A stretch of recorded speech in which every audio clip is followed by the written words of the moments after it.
Let's talk the Silesia Diamond League out in Poland. I figured it'd be nice to come outside because all these athletes also came outside for the Diamond League. USA Championships, Jamaican Championships, British Championships, all the athletes who competed at their national championships just last weekend decided to make their moves out to Poland to compete against some of the other best in the world. And for the most part, they didn't disappoint. We saw some amazing performances across the board. And of course, we're starting off with the women's 100-meter dash. As always, we have Sha'Carri Jackson versus Sha'Carri Richardson. Both of them are coming off their national championships, but then going head-to-head here, and Sha'Carri Richardson pulled off the win, 10.76 seconds, just edging ahead of Jackson in 10.78 seconds. Now, Sha'Carri Richardson, she never gets a great start. She was significantly behind here, but she managed to pull away and just edge out Jackson in the last couple meters. Both of them really look good, and they're both coming off personal bests, right? Sha'Carri Richardson ran 10.71 in the heats at USA's, while Sha'Carri Jackson ran 10.65 in the finals at the Jamaican trials. So both of them are literally in the form of their life,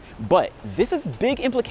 Sha'Carri Richardson now has 2 wins over Sha'Carri Jackson in 2023. I think that now makes their head-to-head matchups even across their entire career. But now that Sha'Carri Richardson has 2 wins over Jackson for the year, though Sha'Carri Jackson does have the world lead at 10.65, when we're talking about those head-to-heads, I think that makes it super important. We can't control the conditions when they're running at different places. What we see is what they're running at the same place at the same time. First, Sha'Carri Jackson lost in Doha, and then again, Sha'Carri Jackson lost here in Poland. But don't let that downplay what both of them have done. In my opinion, I think they are still co-equal favorites for the 100-meter dash. Maybe after that 10.65, I would have had Sha'Carri Jackson as the edge-on favorite, but I think at this point, they are co-equal favorites. Yes, Sha'Carri Richardson has won twice, but Sha'Carri Jackson still has the performances, and she still has the world-leading performance. I do think both of them have kind of separated from Ta Lou just a little bit. Ta Lou was supposed to run here. She unfortunately pulled out. Not sure of the reason why, but I think I'm going to say Sha'Carri Jackson and Sha'Carri Richardson are the equal co-favorites for the 100-meter gold medal in Budapest. And then we're going to have Ta Lou and, of course, Shelly-Ann Fraser-Pryce coming in just behind. Watch out for Shelly-Ann Fraser-Pryce. I really want to see what she does in the 100 meters to finally put her really in that conversation. She's a defending world champion. She's run 22.22 seconds at Jamaican trials, so we know that she's in form, but is she in that consistent 10-7 form that both Sha'Carri Richardson and Sha'Carri Jackson are showing right now, right? Look at the world list and you see these two ladies really dominating. Additionally, on a whole, these two performances are very fast for both these women, right? Sha'Carri Richardson, this is one of her fastest times of her entire career, while Sha'Carri Jackson, this is her 10th fastest performance of her career. So both of them are in the forms of their life, and I think it's very likely going to take 10.6, if not 10.5, when we get to the World Championships later on this year. And again, both these ladies are in perfect form. Huge shout outs as well to Swoboda, who came in 3rd place running 10.94 seconds. She was the final person in history who had ever run sub 7 seconds in the 60-meter dash indoors, who had never run sub 11 outdoors, and she finally did it here with a huge personal best. Also, TT Terry, 10.99 seconds for 4th place. This is her season's best, her first time under 11, and also I think it puts her in good position to probably make it onto the relay when we get to World Championships. I think she might get a chance to run the 200 at Worlds. Abby Steiner said she's ending her season. Not sure about Sha'Carri Richardson. She's of course, going to be maybe running both, but if she drops out, then TT Terry is going to be running that 2 at Worlds. Shout out to all these women in the 100. Let me know who you think is the favorite for the 100-meter dash after this race. Either Sha'Carri Richardson, Sha'Carri Jackson, maybe it's Shelly-Ann, maybe it's Ta Lou. Let me know what you think. But let's jump over to the men's 100-meter dash. Another very highly competitive race. World champion Fred Kerley going up against Akani Simbine. We had Cravon Charleston. We had Marvin Bracey Williams. He was in the race, right? But this turned out to be super close at the end. Akani Simbine managed to edge out the field running 9.97 seconds, just 100th of a second ahead of Kerley, who ran 9.98, the same time as Emmanuel Eseme, who ran 9.98 as well, and then Cravon Charleston, 4th place, 9.99 seconds. This was really a super close race across the board. Charleston looks like he had the edge probably from the start for about 95 meters or so, but then Fred Kerley came along, and then Simbine managed to come along, and again, in lane 1, we saw Eseme come along as well. The race was a good race for me.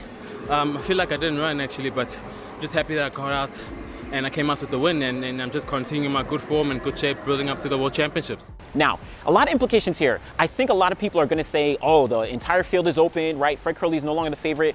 you can probably argue that, but in my opinion, I think Fred Kerley is still the 100-meter favorite going into Budapest. Why? Well, look at the entirety of the season. Fred Kerley was undefeated in the 100-meter dash. He's already beat Simbine, I think, twice this season already, right? So this is Simbine's first win over him. In addition, Fred Kerley has beat everyone else. Again, he's undefeated. He's already run 9.88 seconds this year, one of the fastest times of the season. Additionally, he just beat out Cravon Charleston, who's a USA champion. So if we're talking about the best American, still going to be Fred Kerley. Now, there are a lot of guys who are coming. Of course, Simbine, he's looking good. I think Simbine is putting himself into the conversation as potentially getting onto that podium. He's been so close for so many years, dating back to, 2016? He's come either 5th or 4th place so many times. I think he's definitely in the mix behind a lot of guys, but we're going to see if he's able to get on the podium. Zarnell Hughes, he looked good. Of course, he has the world lead. And then, of course, he also ran that, I think, 10.03 seconds when it was raining at British Championships. He looks good, but we're going to see what happens. Again, I still think Fred Kerley is the edge-on favorite for the 100-meter dash when we get to World Championships, but who knows what's going to happen. This was a very telling race, so we're going to see how things play out in about a month's time as we get to Budapest. Men's 400-meter dash. Now, this has been a very, very wide open field for the most part when we're talking about this event in 2023, but Wade Van Niekerk continues to solidify himself and, in my opinion, moves into the solid position as the edge-on 400-meter favorite for gold. 44.08 seconds for a season's best for Wade Van Niekerk, getting the win here over a relatively strong field, right? We had Bryce Debman, we had Norwood, we had Samu Konga, we had Undori, right? This is a very strong field that Wade Van Niekerk beat out. And again, I think this edges him into the favorite position for the gold medal in Budapest. Now, we do have Stephen Gardner. He's a previous world champion and Olympic champion. He just ran at Bahamian trials and very comfortable 44.6, but I think because of the consistency that Wade Van Niekerk has shown throughout this season, look at the world list. Van Niekerk has run very, very consistently 44.08, 44.17, 44.2. So he's been really, really solidifying himself as essentially back in the game. These are some of his fastest performances that he's ever run in his entire career, right? So I'm really looking forward to seeing what Van Niekerk is going to be able to do. I think he is very likely going to be running close to 43.5 at least when we get to World Championships, but we're going to see what happens.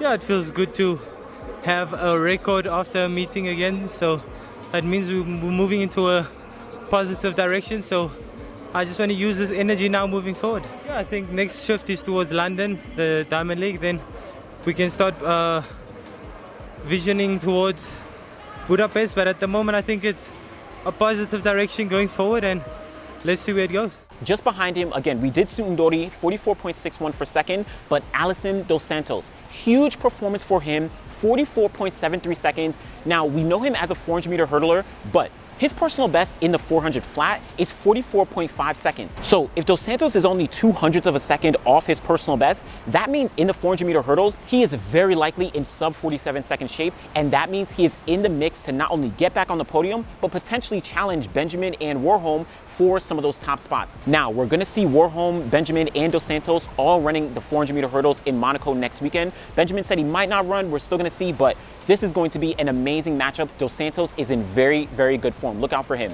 One other note, of course, we saw Samu Konga. He unfortunately, dropped out, I think, 150 meters into the race. Hopefully he's healthy. He has the world lead at 43 seconds. He's been running very, very consistent, but hopefully he's healthy and able to get into the mix and to, potentially push the pace in this men's 400-meter dash. Also, two other quick notes, right? The Americans, we saw Bryce Debman, Ryan Willey, Vernon Norwood. They didn't run as well as they did at USA's, but I think they're all just traveling, coming right from USA's. So who knows what's up? I think they're still in the mix for some of those lesser medals. Also, do not sleep on South Africa with their 4x400-meter relay. We just saw Nene come in 4th place running 44.74 seconds. They have a couple guys who are now in the sub 45 range along with Van Niekerk. So this 4x4 could be very good for South Africa. They could put themselves on the podium. Look out for that. But with that, let's talk about the women's 100-meter hurdles. Now, this has arguably been the event of the year, considering the depth, considering the consistency, considering the matchups. All these ladies have been dominating, and this race was no different. Toby Amisan, 12.34 seconds, just to edge out the win over Kenny Harrison, who ran 12.35 seconds, just ahead of Nia Ali, who ran 12.38 seconds. So All three of these women dominating in this race. Tobi Amusan getting those season's best for her. This is actually her 4th fastest performance of her entire career. I think, I'm not counting the hand time performance that she had at Nigerian trials one year, but what this means is that she is in the form of her life entering a world championships. She's never been this fast entering either a world or Olympic championships. And we know what she did last year when she broke the world record and she ran a windy 12.06. So Tobi Amusan is very, very dangerous, and she could very well be going for another world record, another gold medal. Who knows what's going to happen when we get to Budapest. All thanks to God. The goal is to come out here, execute. In as much as I got in really late, because I arrived like almost 2 a.m. I was really tired, exhausted, but I think the weather played a huge factor in me getting ready for this race, because if it was chilly, it would have been much worse. But it was a little bit hard. I was able to go through the warm-up and just came out here, and the goal was just to execute, and I did just that. The goal is to take one race at a time, go into every race, staying calm. Sound easy, but yeah, staying calm and executing, because this hurdle race is tough. So there is no room for mistakes, and I'm just thankful to be out here, utilizing my talent and, got the season best. I can't be more thankful. But don't want to downplay Kenny Harrison. 12.35 seconds equals her season's best. And again, she's just coming right off USA Championships where she got 2nd place. So she may be a little bit tired. To equal her season's best is an amazing performance. And then Nia Ali, 3rd place, 12.38 seconds. This is also another amazing performance where 12.38 is Nia Ali's 3rd fastest time of her career. She just ran her 2nd fastest time at USA Championships, 12.37, and her fastest time was in the Doha World Championship final, 12.34, when she won the gold medal. So Nia Ali, she just keeps on going when it counts the most. She performs, she never stops, and she is very much not only in contention for a medal, but potentially in contention for a gold medal, along with Kenny Harrison, along with Tobi Amusan, along with Jasmine Camacho-Quinn, who has the world lead. So all these ladies, the field is so deep when we're talking about the 100-meter hurdles. And to be honest, if you're able to predict who's going to win gold, silver, and bronze when we get to Budapest, please, you deserve all the money you win, because this field is so hard to predict. Love the 100-meter hurdles. But with that, let's talk about the women's 400-meter dash. Now, we just saw Sydney McLaughlin-Levrone run the world lead of 48.73 seconds, just missing out on the American record in the 400 meters. But we were seeing Paulino in this race, and she unfortunately faltered a little bit. She only came up for 3rd place, running 50 seconds flat with a very strong finish. But we did see Kaczmarek from Poland probably pushed by that home crowd, 49.48 seconds for a huge personal best, a meet record. She is really pushing herself into the form of her life. She is one of them who I really thought was potentially in contention for a lesser medal, probably entering the season before Britton Wilson, Sydney McLaughlin-Levrone, Rashida Adeleke, before all of them really came into the conversation. But Kaczmarek putting herself into the conversation as a potential medalist.